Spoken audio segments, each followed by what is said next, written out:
legs come, so I'll kick them the whole time. Now we're good. All right, who's giving me the cue?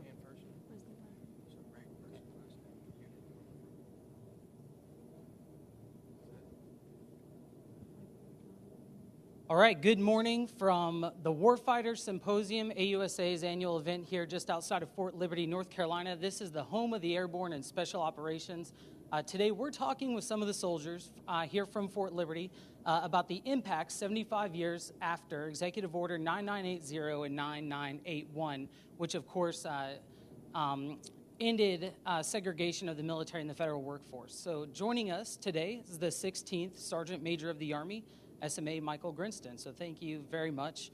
Yesterday, SMA, you had the opportunity to speak at the Pentagon at the department's commemoration for this same event. What were kind of some of those key things that you wanted people to take away from your remarks? Thanks. Thanks for hosting this too, by the way, and thanks for the panel members for being here with me today. And I'd like just to say I'm probably the only one that was born when the executive order was signed. Okay, that was kind of funny. So probably somebody was like, oh, man, you're 75 years old. Actually, I'm not. Okay. So, yeah, it's been a long time since we signed that. But, you know, what we talked about yesterday was the importance of the effects of that, 75 years later. Like any policy, you sign it, and immediately you think, oh, everything's going to be right with the world. And that's not true. So it just takes time, year after year, for us getting better. And that's kind of what I talked about was, here's what happened a long time ago. I talked about a guy named James Queen and all his personalities. He was a ranger, paratrooper. He did a lot of great things. He later became a school teacher. And oh, by the way, he just happened to be black. So in other words, a lot of us, we want to be judged by our actions, what we did in life, and not by the color of our skin. And desegregation, 75 years ago gave us that opportunity to do all that. And then I told a little bit about my story, as the Sergeant Major of the Army, and some of the things that I've been criticized for that we're not there yet. And believe it or not, criticized for my race, as recently as 30 days ago. And it wasn't specifically my race, it was that I actually just had to I talked about it and says I wasn't focusing on the right things. Which was interesting is that they took a video that I made from 3 years ago and then, paused it. And when I said, here's my race, I said that, and they paused my video and it says, okay. And the comment was, so what? Like, who cares? I was like, well, that's interesting. And then they played a little bit more about what I said and then paused it again. And then, I said I'd struggled with racial identity, my entire career. Said my mom was white, my dad's black. And the next comment after that was that, well, that's your problem.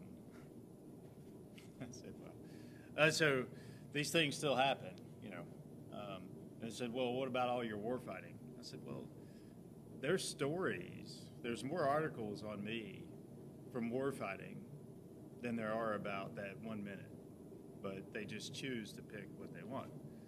And all those things about me are important, not just one piece. And that's kind of what I said yesterday. But the whole lineup was fantastic. You had General Brown out there, and the DepSecTef, the Honorable Assistant Arrows, lots of speakers, a really fantastic event, and the OSD put on a really good event. So there's a lot of stuff to talk about, and I really appreciate it. So I'll kind of stop there and say I'm really looking forward to the discussion today. Yeah, I think this, of all the places in the Army we could go, what better place than Fort Liberty, home of the 82nd Airborne Division, which before that executive order was even signed, had desegregated units when the 555th Parachute Infantry, the famed Triple Nickels, were brought into the 3rd Battalion, 505th Parachute Infantry Regiment in 1947. So it's really great to be here. We've got some great soldiers on the panel with you, so we'll start at the end and just have each of you briefly introduce yourself, and we'll get the conversation started. Yes, sir. I'm PV2 Joshua Shipman. I'm a Cavalry Scout with 373 Cav, and I was born and raised in Mountain View, Arkansas. Hello, my name is Sergeant Heidi Calona Tejera. I'm a 68 Alpha Biomedical Equipment Specialist. I'm with 51st Medical Logistics Company, and I was originally born here in Fort Liberty. Good morning, everybody. I'm Staff Sergeant Shane Pattis Helmstead. I'm from 3rd Expeditionary Sustainment Command, 3rd ESC for short, and I was born and raised in Midlothian, Virginia. Good morning, everybody. I'm Janina Simmons. I'm currently the first sergeant for the Best Brigade in the Army, 108th HHB. I'm super excited to be here and share some insights for everyone. I am a 14 Tango, that's a Air Defense Patriot. Good morning. I'm Specialist Ayala. I'm a 19 Delta, which is Cav Scout at 573, and I'm born and raised in Corpus Christi, Texas. All right, First Sergeant for the 1st Brigade and the Best Brigade in the Army. We're going to start with you, Okay. Leaders Lead. So in full disclosure, First Sergeant Simmons has been a mentee of the SMA for quite some time now. So I think you probably have some really good perspective. Y'all have probably had similar conversations in the past, but I'd love for you to just kind of talk about what it means for you when you kind of think about the history of the Army, the last 75 years, and talk about, what it means to realize that the leadership opportunities you've had actually haven't been available to people who look like you, and just what that's meant. Right. So, if you take a step back, it's humbling to think that 75 years ago, I wouldn't even be here. A first sergeant. So I'm triple threat: black, woman, gay. So automatically, when I walk in a room, I should feel inferior based on where we're at today. But the history aspect, it's just so humbling and blessed, and I take it personal. And when I say that, I mean, let's talk about Ranger, because that's like the heavy hitter. Before I went to school, terrified, didn't want to do it, but that doesn't negate the fact that somebody had to open that door. I'm pretty sure 75 years ago, nobody was thinking about female Rangers. It's impossible. They can't carry the weight. They can't go the distance. They're mentally not that tough. Somebody, and I don't know who it is, and I'm just thankful, somebody opened that door, or maybe it was multiple people. So with that door being open, I take pride in that. I have to not only open the door, walk through the door, I have to pave the way for somebody else. And that's why, we don't go to Ranger School to wear a cloth and walk around all cool. It's way more than that. And at the time, I had no idea that I was the first African-American woman to graduate, because there was so few of us who went through in 2019. I think I was like number 30. So I say all of that to say is, now we are coming to a place where within the Army, we can make it about age, gender, race, we can make about all of that, but I want to impress on it's about your work ethic. It is about personal courage to just toe the line. Do you have what it takes to just show up and do something that nobody thought I could do it? So toe the line and put in the work. When everybody said, you know what, yeah, you want to do Ranger, it sounds cool, but you're not going to do it. You're way too skinny. This is what verbatim. You don't lift legs, you're not strong enough, the rucksack is gonna weigh 80 pounds, you can't do that. I was like, you know what, I'll do y'all one better. And my goal, through my work ethic, I trained myself, I didn't have a personal trainer, I had Google. I Googled everything. I can't make it up, Sergeant Major, I Googled. I don't know how we did it before Google. I don't know how you did it either, because I Google everything. I Googled the RPFT, anything, I just used Google. I worked out, and I just wanted to achieve that, because now I can tell my soldiers how to do it. Not necessarily Ranger, but they look at me, because leaders lead. You lead from the front. You have to establish yourself as a leader, and then those soldiers be like, well, hey, First Sergeant, how did you do that? How did you do that? Now I just opened that door to help them. Prior to this, I engaged in a just awesome conversation with Specialist Ayala. As females, we're not privileged to have a lot of female leaders, because we're now just shattering these ceilings up there. Like, there's probably some, but there's no female Sergeant Major Ranger. Does it have to be a female Sergeant Major Ranger to be my mentor? No. I hope not.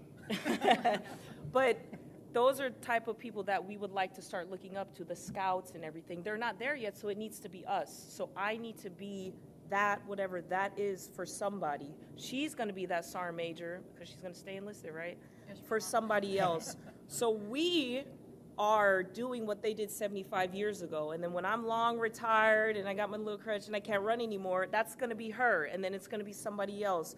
So we are still continuing to just pay. We haven't had a female SMA yet. It's coming. I don't know when. I don't know who it's going to be. Female CSA. We haven't had those yet. So it's 2023 and we continue to just strive for excellence. And I do think the Army, and back to what the SMA said, we see these little changes and people think, climate change or everything, it comes overnight. It doesn't.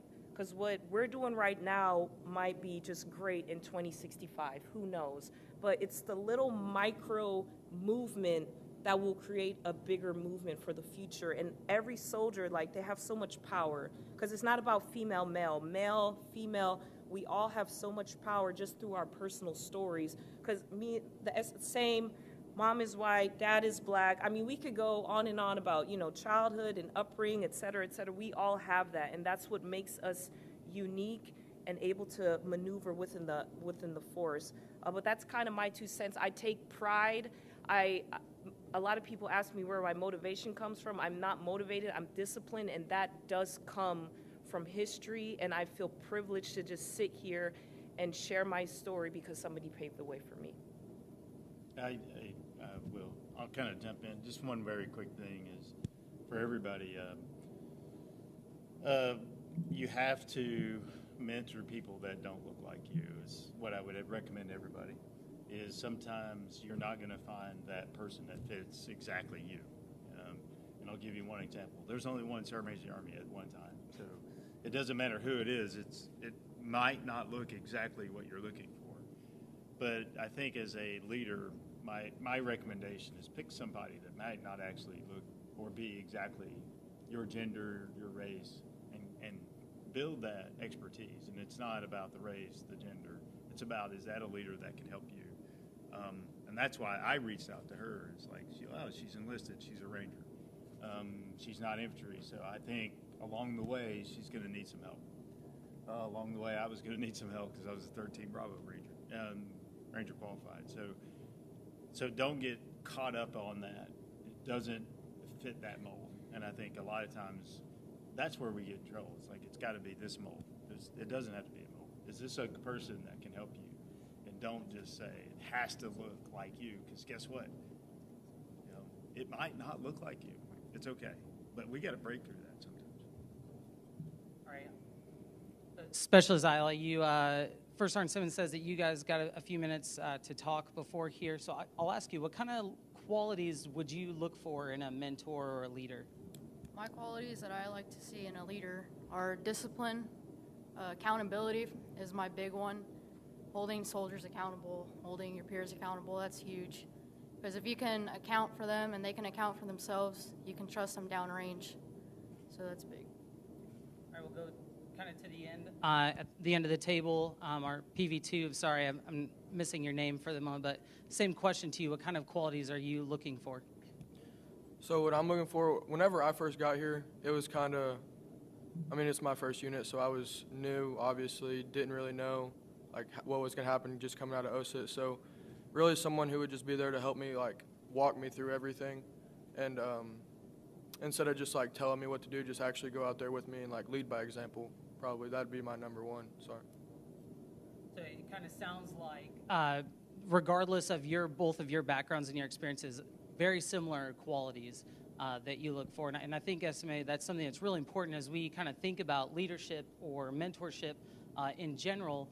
So I guess I would ask you kind of what are some of those things that you've learned along the way that, if you want to be a good leader or, have a good mentor relationship, what are those responsibilities of that leader kind of going down? Yeah, I think it takes two ways. Sometimes you might not find that right there from your end. I'd like to say it's right there. Your squad leader is going to be that perfect role model for you. Sometimes I say it depends. You might have to reach out. So you might have to look, and you'll find it in strange ways. So from a soldier perspective, does the person above me have the qualities that I'm looking for in myself? And if the answer is no, then maybe you got to go somewhere else. You'll find it. We have everything in the Army.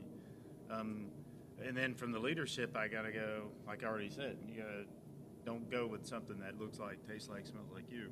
And that's what we like sometimes, Oh, it's got to be a 13 Bravo and only a 13 Bravo. But you'll find leadership in the strangest of places. But sometimes there's a little, I do say there's a little bit of a trust too. So you've got to trust that the folks around you are giving you the right information. I think what would be hard is, as a new soldier, you don't know. You're like, I think they're telling me right. I don't know. So, but eventually, I think you figure it out. And I'd like to say it's all going to be perfect, but it's not. There's going to be, some that are good and then some that are great. And it's going to be hard to tell the great ones. You'll see it. You'll think that's it. But when you see it for the first time, I think you need to seek out those in greatness. They're usually really busy though. So, and sometimes if they're extremely disciplined, that comes with consequences too, because I was extremely disciplined. That's probably the best advice and recommendations. Yes, sir, Major. Staff Sergeant Pat, I'd like to kind of ask you, recently the Army changed our slogan to "Be All You Can Be." So as you kind of think about that, as a soldier, as a staff sergeant, as a leader, what does that mean to you? How do you internalize that and kind of, I'm not asking you like, how did that change your actions, but just, what has been kind of your thoughts on that slogan and maybe how it drives what you do every day? Sure. So with the new motto, be all you can be, what I envision it is for your actual self, your individual self, to always self-motivate yourself, to always do better, to always maintain what the standard is, and even go beyond it. Always strive for excellence. So I will go ahead and just, for the group here in a minute, we'll start to open up for questions. So start to kind of think about, whatever you'd like to say. And if you have something, kind of cue me and we'll bring you up. But just to kind of continue down this path, understanding, the responsibility that we have as leaders. SMA, what is something that you would kind of tell that young staff sergeant, maybe a brand new staff sergeant, that you would, like the one thing you really want them to focus on with their squad? There's not one. There's a long list of things I would tell a young staff sergeant to focus on his squad. Probably it just starts with, and you've heard me say this a few times, but for everyone else, is you have to be an absolute expert in your field. As a staff sergeant, nobody should know your job better than you do. No one. Not the platoon sergeant, not the soldiers, not the sergeant, nobody. And I would say as a staff sergeant, I thought as a 13 Bravo, I was the absolute expert in everything there was about being a 13 Bravo. I would have challenged anybody in the Army on my job. And I did on multiple times. Sometimes it caused me to do some push-ups, and I was perfectly fine with that. And I'll give you the example. I was a staff sergeant. We were doing emplacement. And, if you know anything about guns, you got to come in. It's very detail-oriented. You only get 6 minutes to emplace the howitzer at the time, or you failed the standard. And then there were standards for everything. So they put out the column meter, which is an aiming reference. So you got a gun tube this way, you got something on the ground that kind of tells you which way to shoot. And they put it out, and I said, we're going to do it again, start over. We're going to march order, do it again. And the platoon sergeant said, why'd you do that? I said, because you put it out wrong. And he goes, well, what was wrong about it? I said, well, the column meter has to be between 24 and 2,800 mils, says the TM. And he, whoa, where does it say that? I was like, it's right in the TM. You could read it if you like. Oh, that's, for everybody here, leave off that last part. All after was a bunch of push-ups. So, my attitude. But, I was right, by the way. So that's what I mean. I knew the doctrine inside and out. I knew my job, and that would have challenged anybody. It's like, you don't know my job better than me. I mean, you come down and yell at me, but no one was harder on emplacing that howitzer than I was. I was going to meet the standards every time. So number one, as a leader, no matter what your job is be the absolute expert. Because a lot of times now I hear, well, the private coming out of OSET knows a lot. It's like, yeah, a lot. I mean, a little. I mean, like, how would there's no way a private in this planet would know as much as me about my job coming out of basic training. That doesn't even register in my mind. So number one, be an absolute expert. Number two is, it comes to that discipline, is I was ruthless on discipline and standards in the organization, physical fitness and discipline, where like that just kind of started. And I enforced that not only on myself, but on my soldiers. So, but let me say, it started with me. I'd be the first one there. If I asked my soldiers to do something, I'd already done it, or I'd probably do it with them. It wouldn't matter. If we were sweeping the motor pool, if I had time, I would sweep the motor pool with them. But being an absolute expert in your field, being extremely disciplined starts with yourself. I never want to be a hypocrite, and then enforcing that on my soldiers. And then last, what I would say to a young staff sergeant is take care of your people. And that none of that means I was really nice. I wasn't very friendly sometimes, but trust me, I would look out for them. I was ruthless on all that discipline. I just told you that, but equally as hard on taking care of my soldiers. I'll give you another bad example of a bad leadership. I was actually a sergeant, but in a staff sergeant position. And I had my soldiers, when you do formation, it's like all my soldiers are on my left. And then, first gun crew, second, third, and I was the fourth. And the third section chief turned around and said something to my soldiers, said, "Hey, I want to see your shaven profile." He said that to one of my soldiers. I said, "No, you don't." I said, he's like, "Yeah, I do." I was like, "I'm a staff sergeant." I said, "I don't care who you are." So things again, probably leave out that last part. But I told him, I said, "You probably need to turn around." So he's like, "I'm a staff sergeant." So I was like, "Okay." That soldier's not going to do anything you just told him to do. Because he's in my gun crew. In other words, he didn't trust that I'd already checked and that I was taking care of my soldiers. He thought he could. It did not work out. So a few words were said. Platoon sergeant was called. They were like, "Yeah, Grinston's crazy. He's Ranger qualified. Leave him alone." And they went back their ways. And he never saw that profile, by the way. So to this day. And if he's listening, I apologize. I was a little hateful. But that's the three things I would give you advice, is that as tough as I was on my soldiers, they knew that no matter what, I would stick up for them. But like I said, this was the same guy that was ruthless on what they would do. But I think that's probably what saved me most of the time, is they really knew I cared. So those two things: expert at your job, maintain discipline with yourself and your soldiers, and then take care of them. Sergeant Cardona, just sitting up here on this panel and listening to that, what's going through your head? What's your reaction to just hearing kind of those kind of words of wisdom? Like, how do you kind of take that, internalize it, and then put that into work? Well, since I just recently picked up sergeant, but those are some of the qualities that I want to embody once I do start having my own squad and being a team leader, and being able to take care of my soldiers and get to know them on a personal level, to understand what it is they need on their professional level as well as their personal level. And so those really resonated with me in wanting to improve myself as a team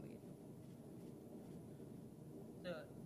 As we talk about building these cohesive teams, how does something like the word inclusion or diversity kind of impact our ability to do that and kind of help us really set the foundation, for what that means? First Sergeant Simmons, I'll start with you, and SMA, I'd love to hear your thoughts.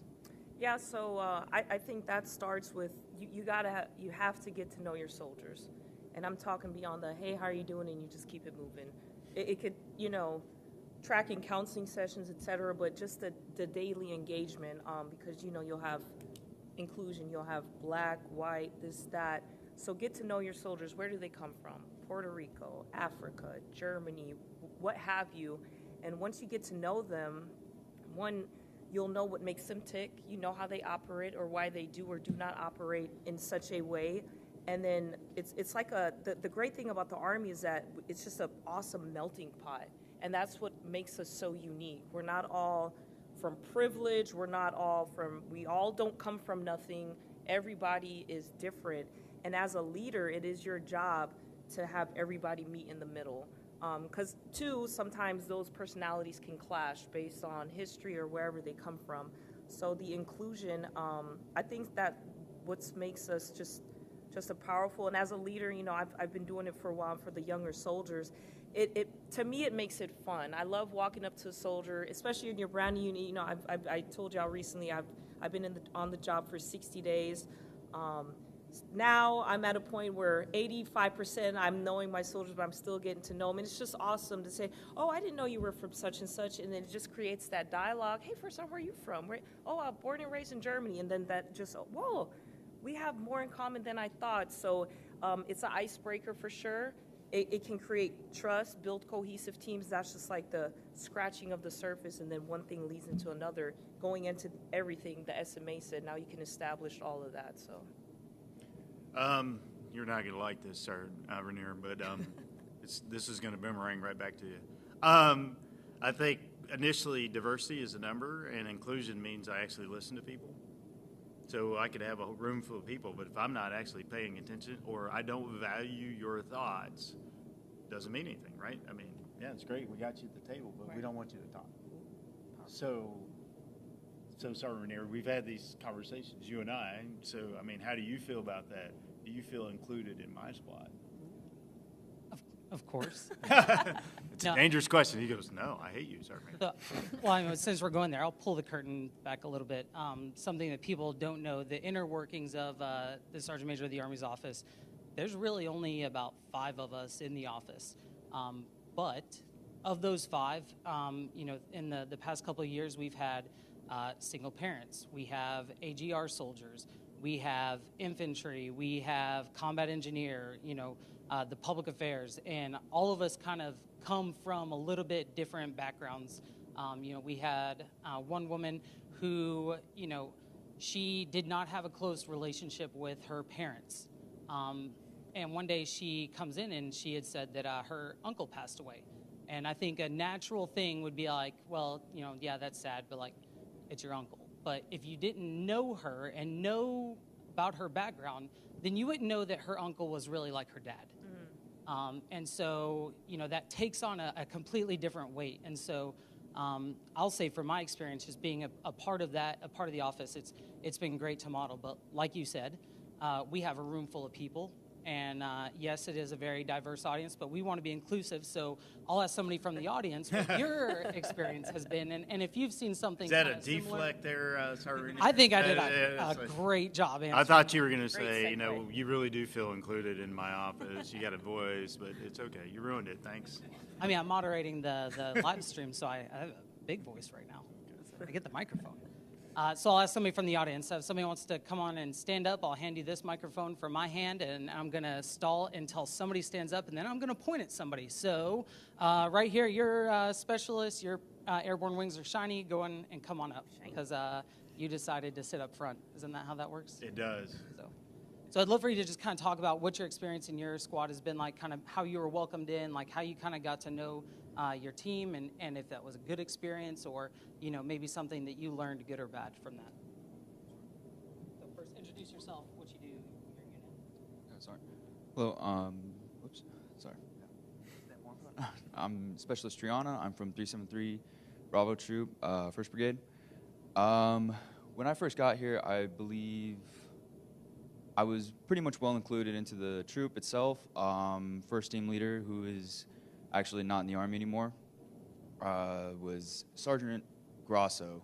Yeah, Sergeant Grosso welcomed me in, gave me a little bit of disciplinary training, but as such, I'm sure everybody will relate. But he welcomed me in with open arms, obviously. I was pretty much raised Army standard by a Specialist Seymour, who is now currently a team leader, on to be a sergeant. Really good guy, and I think one thing that I can reflect on was when we had a team live fire, he conducted the squad so good that our commander, Captain Christian Sloan, was looking at both me and the rest of my squad and said, how did you get them trained so well? How is their cohesion so well that it looks like the same person is moving on both sides as you bound up through Team Live Fires? And the way Specialist Seymour at the time answered was, well, I don't really spend a lot of time with them training as I should, but they are so cohesive outside of a professional business. Like, we all live in the barracks, and you can always just go knock on someone's door and get to know them, just as it is in work, where how First Sergeant Simmons brought up, it's more of than a, hey, all the way, how are you doing? It's more of a, oh, hey, you know, where are you from, and where were you born and raised? Where, what base did you build off of, pretty much? So I think that's pretty much how we broke the ice, and my squad ended up being one of the best squads that our first sergeant and both our captain had seen in a very long time. And yeah, that's pretty much it, Soren. Yeah, thank you. Staff Sergeant Pat, as you kind of hear that story about the impacts that cohesion can have on readiness and lethality, what's kind of been your experience, and how are you doing that with the soldiers around you? I think First Sergeant Simmons and Specialist Gianna definitely put up a good point. So being a leader, being an NCO, isn't just about leading your soldiers. Being able to have the authenticity of conversating with them, the actual caring for that soldier, not just a, hey, how are you, like y'all mentioned previously. It's that emotional intelligence of actually speaking with that soldier, and if things are going hard with them, understand and be able to adapt of what's going on with them, not just on the surface level, but on the inside. So having that empathy and other characteristics of emotional intelligence, I believe makes you a quality leader in an NCO. SMA, you're about to wrap up 36 years of service. I'm sure you've spent your entire career just, getting to know your soldiers and having a lot of fun and being just a real nice, caring, understanding leader. Always. What's the other side of that coin, though? Kind of how do you balance that with the fact that this is the United States Army? We exist to fight and win the nation's wars to protect America. And, sometimes that's it's dirty business. So how do you balance the two? Yeah, like anything is always grounded in a story, right? So I remember this. I was a very young staff sergeant, very young, so I think it might have been 23, maybe, as a staff sergeant. And another soldier specialist and we both were dating Germans at the time. We're both in Germany. So we would often go out, knew my first name. And one day, he was up top in the barracks, and I was down. I'm almost certain I was in uniform, and he used my first name. And it was not a pleasant moment. And what I told him, very forcefully was that, hey, that's good. When we're doing this, we're going out on dates. It's going to be awkward for you to call me, Staff Sergeant Grinston. That's weird. That's not happening. But when this uniform is on, I have a job to do, and you got a job to do, and you crossed the line. You broke a trust, and this is kind of, and I was furious at him at the time. So you broke a trust, and are you willing to put that friendship on the line? Because at work, I may have to tell you to do something that you don't like. And that's just my job, and you got to respect that. And believe it or not, he apologized and completely understood what I was saying. So you can have fun, you can enjoy yourself, and I'm not saying when you see me anywhere around, I never introduce myself as the Sergeant Major of the Army. Trust me. It's most of the time not even in uniform. I made official title or something. But when you meet me, I always just say, hi, this is who I am. And it's not the Sergeant Major, 99% of the time. But then people go, okay, we got it, Sergeant Major. So, but you got to respect that we can all get together, have fun, and I'm not saying there's a line here or a line there. It's that you got to get to know each other, and it's okay to go out and have a good time with each other. But, when you got a job to do, you might be told to do something that could get you killed. You know, if you're in combat and I'm the first sergeant and we go, hey, I need you to go through that door. And now that's not the time to go, hey, you know, I don't like that, Tony. Okay, I'm like, okay, I appreciate that. So, and on the other side, as a leader, you can't be thinking about this is somebody I know. I know their families. So I've had that in combat. I knew people's families, I knew their kids, but we also had a very dangerous job to do, and it required a lot of discipline. We still had to do it, and they had to respect that those are lawful orders and that we're going to have to execute something really dangerous. But knowing that on a personal level never stopped me from doing my job, and it never stopped them from doing their job, but actually made it better. They trusted that whatever we had said, that we'd done it for the right movement, right time. There's no time to argue. We have to execute this right now. And they trusted me, and I trusted them. And I think they did that because we knew each other. I went to every family's house when I was a first sergeant. If they came into my unit, I would say, okay, I never really asked. I'm just going to be honest with you. It's like, hey, welcome to the unit. My wife and I are going to stop by. So I guess there was a question in there, but it's more rhetorical. And we're going to welcome you to the unit. We bring some flowers, and we just say, hi, welcome to our unit. So, I mean, I personally knew people as kids. So when we deployed, I mean, if something bad happened to my soldiers, and it did, I knew that we had to go through that door. And I knew fully what that meant. And if something bad happens to my soldiers, I knew that I'd have to call that family that already knew. So there was a lot of trust there. But I think if you took that out, imagine a world where you went to that combat, that you didn't feel that the first sergeant had showed up to your house, didn't know your family, and you didn't trust that they knew you enough. Do you still want to even go in that door?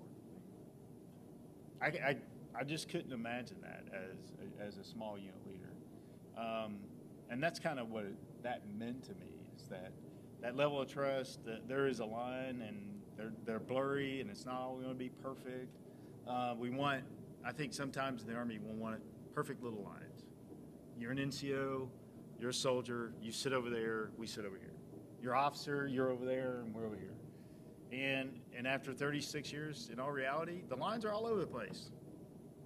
They're blurry, they're mixed, they're opposite. I mean, you think officers only have education and enlisted don't. And that's not true. We got master's degree, we got PhDs that are listed.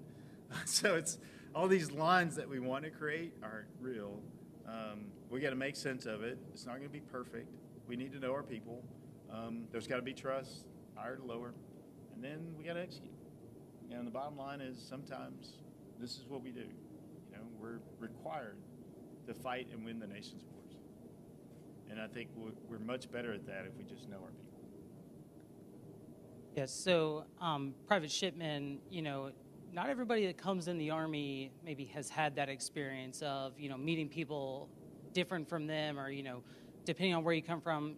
You said you're from Arkansas. I'd love to hear your experience joining the Army and maybe something that surprised you about just the people that you met.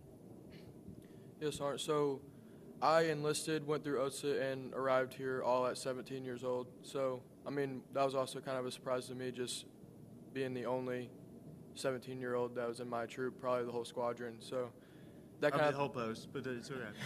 That kind of threw me off guard. But it was just coming here. They'd always crack jokes about just still being not even being an adult yet. But it was never a problem of just falling into the puzzle, I guess. So my roommate, for instance, Specialist Riley, he was the team leader at the time, so he always just helped me square all my stuff away at the time. So it was never a problem of just finding people, or a problem with having trouble to ask questions. They always pretty much pushed me to do that. So just like Specialist Triana said, it was just with open arms as soon as I got here. Okay, I gotta ask. What surprised you about your first unit? But what didn't surprise you about your first unit? I love asking this question. I do it all the time, but I gotta know. One thing that didn't surprise me was all the way through OSET and airborne school, my drill sergeants told me, like, going to 82nd, it's a big thing. Like, they pretty much told me, like, you're going to be above, like, the rest of the Army is what they told me. That's right. So, like, just seeing how people carry themselves that day. I guess you could say that here. I can say that here. But it didn't surprise me how people carry themselves here. And everybody's just confident with everything they do. And that was one thing that just didn't surprise me. But again, just being I never met another 17-year-old outside of OSET. That just threw me off. Like, I didn't know it was going to be so obsolete to just join that young. Okay. Would you say there was a lot of diversity where you come from? Did you feel like when you came into the Army that you're like, oh, okay, like, yeah, this is kind of what I expected there? Not really too much diversity, but like there's never like a problem with like accepting people. So like whenever I got here, I had obviously going to OSET's people from everywhere. So it wasn't really a new thing, but it was really cool just meeting like people from Cuba. One of my best friends going through OSET, and he came here with me, is from Cuba. So I help him introduce him to our culture, and he tries his best to introduce me to theirs. So it's just, I like just everybody coming from everywhere. I like learning new things about everybody, pretty much. We'll do Sergeant Cardona. I just did it. I kind of fell into the trap of using words like diversity as a buzzword. But would you say that is a major focus here, or do you think that the people who kind of come from all these places, they get assigned to these units, that they're actually focused on those kinds of issues, or more about the work and the mission that you have? What's been your experience? Personally, in my experience, it's not necessarily diversity. It would be more inclusion. Understanding that each individual does come from a different background, and each individual has a different skill set, different thought process, and understanding that those thought processes make us stronger, right? Different points of views, and again, kind of what Sergeant Major of the Army said, it's okay to be able to listen, right? But you also have to comprehend what they're saying, really understand the meaning or what it is they want and what they want to achieve. And I think the Army has done a really great job in including individuals, although, however, nothing is perfect. No organization is perfect. There's always going to be more improvement in the progress of inclusion. So as long as the Army continues forward with wanting to include individuals and wanting to actually hear and comprehend what they're saying, then we'll see a good future in the Army.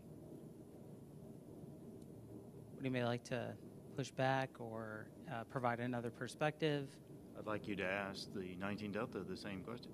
I would love to ask the 19 Delta the same question. Do you think that we hear these buzzwords like diversity and inclusion? Do you think those are actually areas of focus, or do you think that those are things that just kind of happen and really the focus is more on that mission? No, I definitely agree to what Sergeant was saying. I do feel that they have been doing a great job as far as the big Army and our unit alone of including people. It's hard to say that it's diverse because I don't feel like a lot of people are left out. And I personally felt included, and I still do, especially being one of the few females in my unit. It's very rare, and with being one female in my platoon, I did feel very welcomed and very appreciated, and I still do. So I think the question, not that I'm the moderator, but I am the Sergeant Major of the Army. I want to rephrase it. So what's your main focus when you wake up? When you go to work, what is it? my main focus is to inspire my soldiers around me and be great. At what? Our job. I want to be the best at what we do. Which is? A scout and Okay. a soldier. Yeah, that's what I'm saying. I think the first sergeant would be the same question. When you wake up every day, what is your number one focus? Is it, man, I just want to be more inclusive today? Or is it, this is my mission? I was going to caveat, Sergeant Major. The answers are great. I see where they're getting at, but from a senior leader perspective, And I have these conversations with a plethora of people, peers, seniors, and subordinates. At the end of the day, it is mission focused. We shouldn't just wake up and like, all right, let's talk about inclusion. How about we talk about the mission? Like, how about we talk about X, Y, and Z? And there is a time and place, and like she said, the Army is gearing towards, X, Y, and Z, but the mission is a focus, just the day focus. All right, we have PT, et cetera, on a small scale of things. So my mission, SMA, is more focus-driven. If something happens in that realm that needs to be addressed, because we will always have issues as a military, 100%, it needs to be addressed. We do things like mentorship groups and female mentorship groups, et cetera, to address these things. You can go as far as EO and SHARP and the programs. But ultimately, I am a firm believer, if you come to work and you just want to hustle and grind at your job, like you said, SMA, just be the SME, I think that'll just shatter a lot of problems that we have as a military. Show up, forget about your female, forget about your this and your that. Just try to be the best scout, 14 Tango, fielder, like just try to be the best you can be at that realm. And I think that'll shatter a lot of issues. I think we go back to the scout. What are your thoughts? You're shaking your head. Uh-oh. No, I agree. Well, I don't disagree No, first you're one, good, but you're good. I agree. It's okay to disagree. It with is her. okay I do to it all the disagree. time. Yeah, I do too. No, being great is what I focus on. I think people do it in a different way, and I think a lot of people don't see that. Like, not everyone is going to be great at the same thing, and sharing that experience and expertise and what you're great at with everyone around you, then that's how you make everyone be the best they can be. Sorry, Pat, same question. What's your number one focus when you wake up in the morning? Honestly, my number one focus is to make sure I'm at the right place, right time, right uniform, right? But Spoken like a true soldier. realistically speaking, I think a big key topic, especially in the unit I work at, is sustainment command, sustainment unit. So I'm always about enhancing the unit's readiness, either it being mission dependent, skill task level 10, plan F, range, et cetera, et cetera. So I think the Army as a whole, especially when it comes to supporting jobs, supporting MOS, they kind of lack the lethality of qualifying with your designated carbine, M249 SAW, 240, stuff like that. I think what it has to do as well is going over the basic PMIs, the instructions on how to actually utilize that weapon system and perform and qualify. So my background, I was in infantry for 10 years, and what I can do to enhance the quality of my unit itself is to be able to exercise that skills and experience to better enhance the unit's future. Esme, I'd love for you to talk about maybe some of the things the Army has done in the last couple of years that really gets after what Sergeant Pat's talking about. Yeah, we've worked on lethality since I've been in the Army, probably since I've been in the Army for 36 years. I just want to be very clear. We try to make ourselves more lethal, more ready every day. And that's the number one mission. The number one mission in the Army is fight and win the nation's wars. I already said that. But specifically in the last 4 years, I really thought that we didn't get expertise in our basic soldier task, and that was everybody. And that's why I was really harping on every soldier has an opportunity to go out and do the expert soldier badge. We had that for our infantry units. We had it for our medical units. You had the expert field medical badge. But I said I wanted to enhance the abilities of every MOS to know their basic skills tasks. So we created the expert soldier badge that was official, I think, right there in AUSA in 2019. So we got that established that you could do that. And my hope was that each organization in the Army has a time, doesn't matter your MOS, if you go back and pull back those skills that you need. The skills being, do I understand how to apply a tourniquet? Do I know how to reduce load, fire, and clear of the 240 Bravo? Do I know how to employ the weapons? Because here's what I found in combat, in 5 years of combat, that those skills, everybody needs it. I need you to know your job. You need to be an expert logistician. You need to be an expert 42 Alpha. You need to be an expert 14 Tango. But you also have to not forget that you're an expert soldier.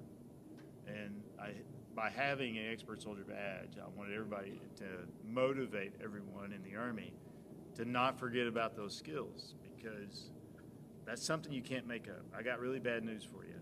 If you're in a combat logistics patrol resupplying an organization in Baghdad and you had to drive those trucks from Kuwait all the way up to Baghdad and you get shot at, that's not the time to figure out how to fire the 240. And most people would say, well, that's what those infantry folks do. The enemy doesn't know. They don't care. I'm pretty sure in your uniform it says U.S. Army and they want to kill you. And if you don't shoot back, they're more than happy than killing you. So that's the focus of the expert soldier badge, was to incentivize everybody in the Army to don't forget about those basic skills. Know your job, but that's still your job. Your basic job is as a soldier. So we created the expert soldier badge. We actually combined them all now. It's an E3B, so you can do it all together. We're bringing back a little bit of land nav. We're making land nav with a map and a compass, not GPS. We're also going to go back to the field in our basic leader course. We've gotten a new rifle, and most people haven't seen that yet. So that's a really cool rifle. You get a chance to shoot it. I mean, it's really neat. 500-meter shot, and my eyes aren't as good as they used to be, and I hit the target pretty easily. So we focus not just on the skills that you do in your unit, expert soldier badge, what can we change in PME, and we're backing it up with systems. That's why I talked about all three of those: the weapon, school, and what you can do at your unit to make yourself a more lethal soldier. It builds a cohesive team. Imagine, first sergeant, and she's down there, and you do your expert soldier badge with your unit, and they're all, like, wow, that's not our normal day job, is make sure you're really good at your air defender job, but imagine you could do those other things. The comments we got back on expert badge when we ran it the first time was, a soldier said, I've been deployed. If I would have done this before I deployed, I would have felt a lot better when I came off the plane. And that's what convinced me we had to do it. So we focused in on those three areas: training, PME, and what we're doing in individual units on lethality for 4 years now. Yeah, and seeing those tests combined together, now units don't have the excuse of, well, I have to pick expert infantry or expert soldier or expert field medic badge.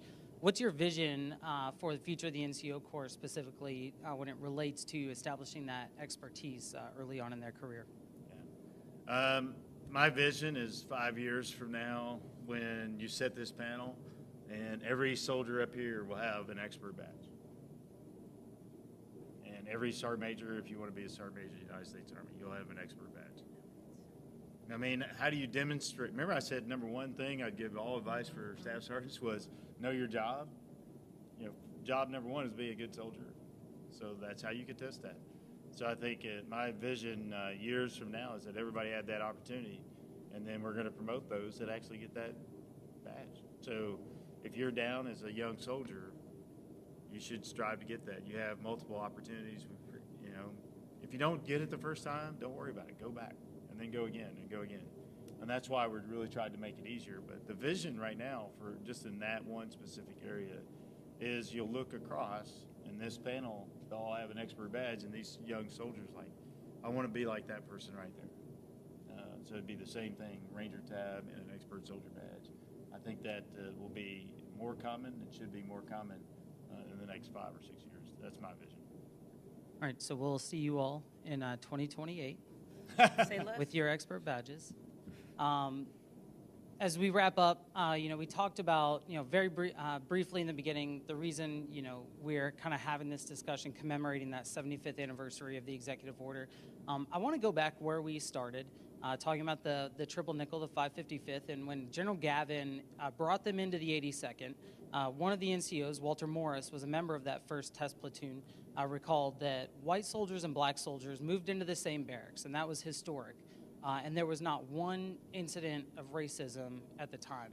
And I think that really kind of goes to what we're saying about this idea of cohesion and lethality, and that when everyone, comes together and focuses on their mission, a lot of that other stuff kind of breaks down. As Private Shimon said, he didn't have a Cuban friend before he joined the Army, and now he's kind of been introduced to that culture and being able to share and have those experiences. So what I think is really unique about this 75th anniversary is that when President Truman signed that executive order, the 82nd really didn't see a change because they had already had some of the desegregation in place already. And I think that's a tribute to the professionalism of the U.S. soldier, just that, when we align ourselves with a mission, something like this, doesn't have a big effect, that we can trust each other and that we all come together to accomplish that mission, which is to fight and win the nation's wars. So as we wrap up SMA, I'd love to give you the last word. But first, anybody else on the panel have anything that's just kind of been burning in your heart that you want to say? Okay, we're going to challenge the private has to say something before I close. If there's one thing that you would like to see us fix about the Army, what would be that one thing? And please don't say beards because it's not going to happen. So I'll take that one off, so go next. Honestly, my experience, Sergeant Major, it's been really good since I've been here. I've been welcomed without any problems. I've been really, walked through pretty much everything I need to do. In the one field problem we had platoon sticks. There was never, them getting, too mad. I mean, they'd get upset if I messed something up, but they kind of understood it was my first field problem here at the unit, so they kind of just talked me through it and helped me through it. And then the next time we saw that in a react to contact or something, it was just done smoothly the second time. So everything that I've encountered so far has been good and smooth. So I wouldn't really recommend any changes. Okay, there you go. No changes to the Army. That's all I got. That's me. I just kind of close with, especially with what we're talking about with 75 years, and I'll end with what I actually started with. And you heard it multiple times. Nobody up here wants to be judged by what we look like. We want to be judged by our actions and our accomplishments. And when people try to put us in that position, we push back, and to include me. At some point, 3 years ago, a lot of people said, Sergeant Major, what about this? Are you the first this or the first that? And I was like, none of that matters to me. What matters to me is I want to be the best version of me that I can be. I want to be known, did the 16th SMA did exactly everything he did possible for the soldiers. That's what I want to be judged on, nothing else. Not my MOS, where I came from, where I grew up, not by how weird my hair looks sometimes, or do I get a little darker in the sun, or any of that. I just want to be the best version of me that I can be, and that's what we all need to look at. You automatically have prejudices. When you see people, you automatically judge them. I think everybody in the world does that. You need to acknowledge that and go, okay, I acknowledge that, but then judge them. Are their actions what they need to be? Look past your own judgment or prejudice and say, is the actions of this person great or not? And I think when you push through that, as every individual in the world, and judge people by their actions, we'll be okay. We'll be as great as we need to be. And that's the words of encouragement I give you all. We have great people in the Army that are extremely focused on what they do and their mission. And they're going to, you all will continue to do that. But you got to get through your own blinders, maybe even acknowledge that you have some swings in your gap. But then at the end of that, you look across and say, is this person, and I've done this several times, I put them in 2 categories. Are they helpful or they're not helpful? So they're not helpful, I just go, whoop. So, okay, you're not helpful, I appreciate it. Go stand in the corner, look at chalkboard. Everyone else, they're helpful. Let's talk to these folks. So, in other words, judge people on their actions and hold them accountable. And if they're not meeting their expectations, doesn't matter who they are. Fix it. Hey, that's not right. And don't be afraid to do that. Doesn't matter. Story, everything's a story. Well, this, when we're putting women in infantry, this one soldier goes, hey, only women can protect women in my unit. I was like, that's insane. That doesn't make any sense. So we got to push back that. We got to be great, and that's what I know that you're going to do. So I appreciate it. Thank you. Some might say we have to be all that you can be. So we'll close on that. Thank you so Great. much, There you Sergeant go. John. Thanks to our panelists, and thanks for joining us live on Divids, on social media, and on the ForceCom Frontline podcast.